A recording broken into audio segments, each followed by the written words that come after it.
My name is Angela Nakafero. I'm serving as the Commissioner, Gender and Women Affairs, Minister of Gender, Labour, Social Development. As part of our role in terms of gender and equity responsive budgeting, the Minister of Gender, Labour, Social Development is the national machinery and coordinates different interventions aimed at promoting gender and equity responsive budgeting. We participate in training of the different ministries, departments and agencies, and last year we covered over 11 of them, of course working closely with other stakeholders.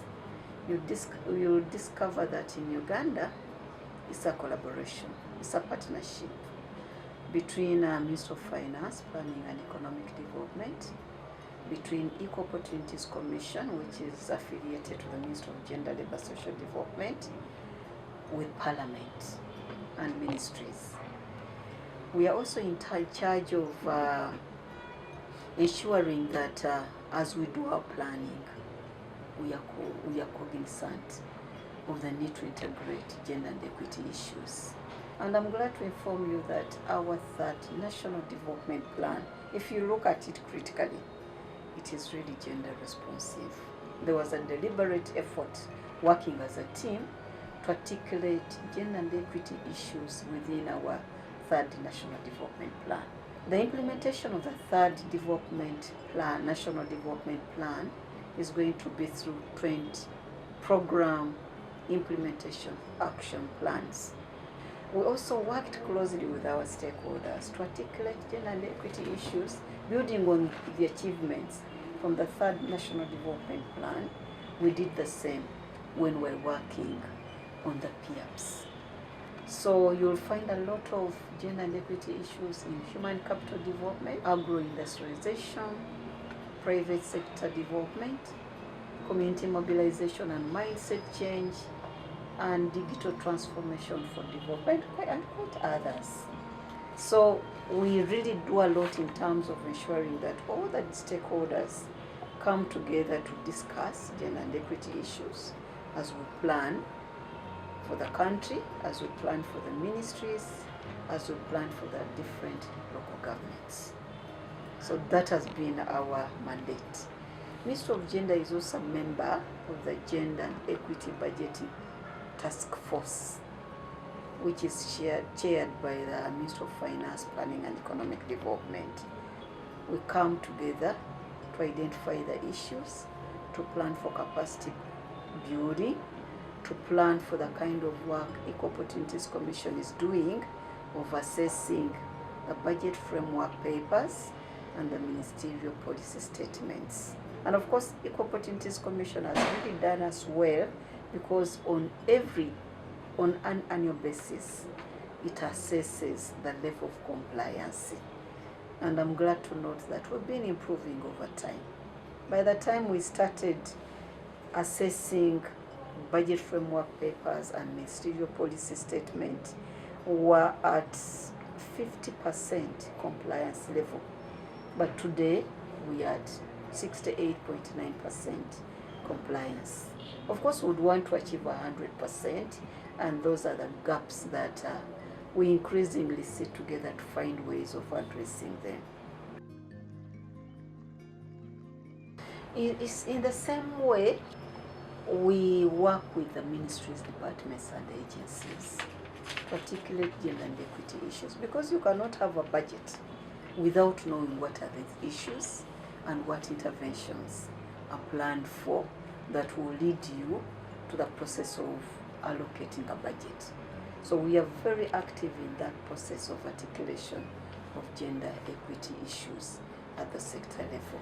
And that has been really concretized with the development of the gender and equity compacts, where each ministry is targeted, and we will work with Equal Opportunities Commission and Minister of Finance, Planning and Economic Development.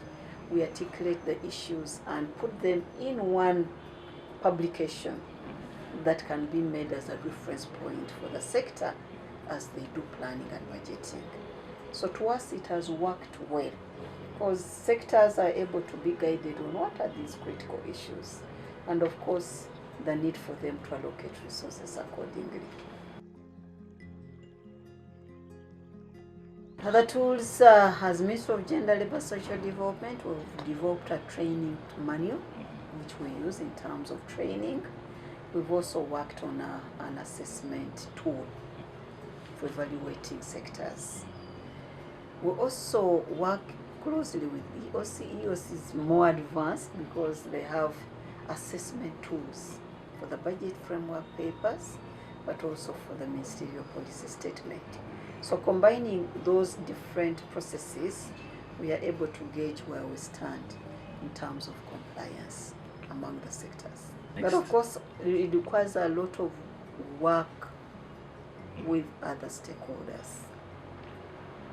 In terms of really deepening gender and equity budgeting, more work is required in building partnerships across board.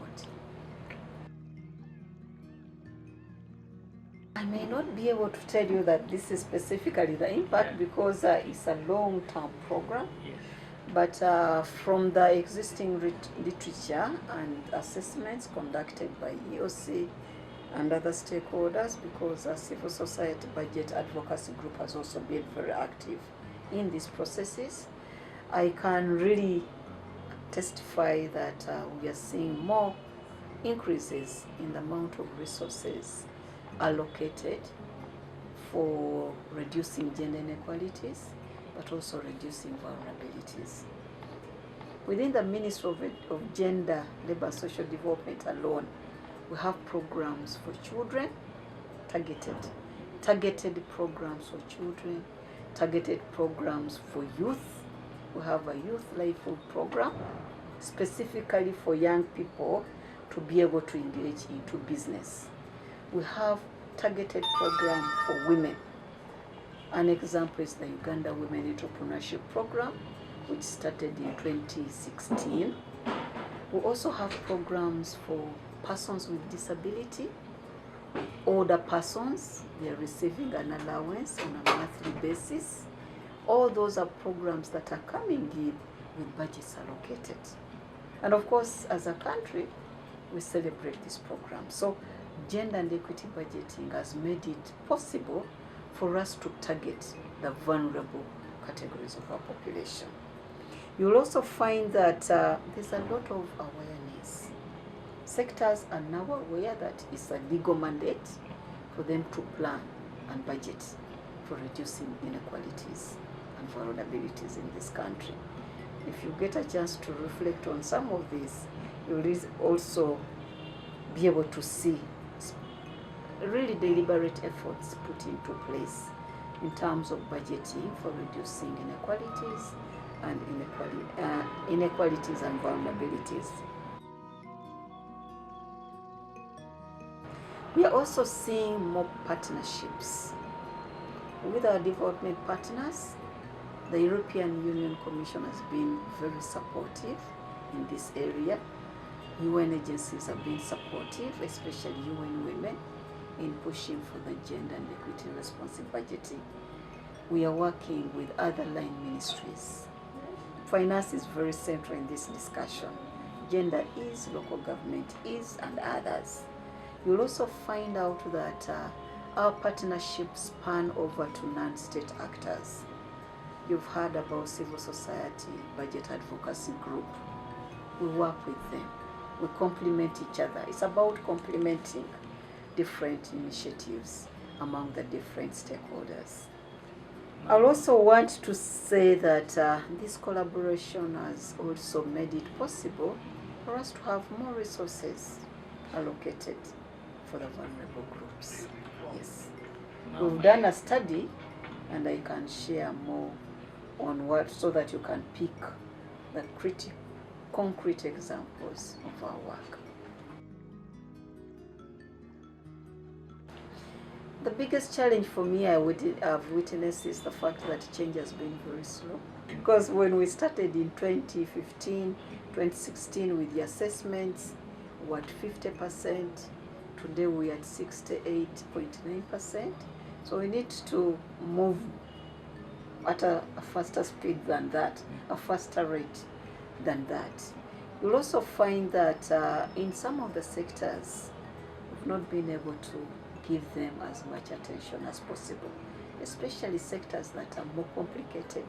Sectors like transport. We've just had a compact recently, in fact launched this year. Sectors like works, sectors like public management, okay? So what we've done in the education sector by producing compacts for the health sector, compacts for the social development sector, has to span through the rest of the sectors. As we're also working on our third development national plan, we're able to really pay particular attention to about six program implementation action plan. So we need to attend to the rest of 20 of them. So 6 out of 20, you can see that there's still a gap.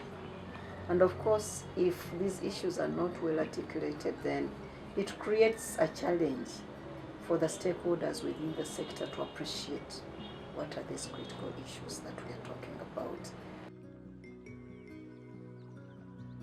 But overall, we celebrate the law because it was a groundbreaking achievement. Making gender and equity responsive budgeting mandatory has made it possible for us to do all this kind of work without being questioned. Why are we talking about equity in transport?